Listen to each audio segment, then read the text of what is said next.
Assalamualaikum warahmatullahi wabarakatuh. Perkenalkan, nama saya Isma Karisma Ismailiani, pembimbing dari SDN Pamengpur 3, Kecamatan Pamengpur, Kabupaten Bandung. Pada kesempatan kali ini, saya akan membacakan sebuah puisi yang saya adaptasi dari sebuah buku yang berjudul Dongeng Asal Mula, yang ditulis oleh Yupita Siswati dan diterbitkan oleh Pustaka Pawiyatan.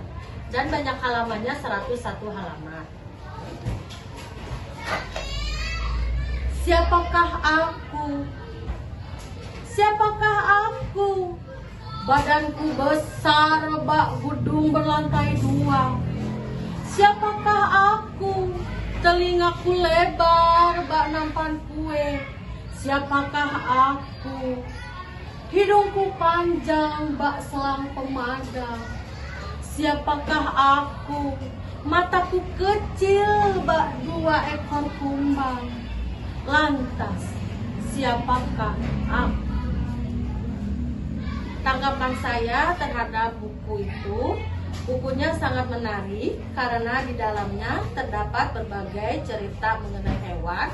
Dan di buku tersebut juga terdapat gambar-gambar hewan yang sangat menarik, yang dapat membuat anak-anak menjadi tertarik untuk membaca buku tersebut. Sekian presentasi dari saya. Wassalamualaikum warahmatullahi wabarakatuh. Salam literasi.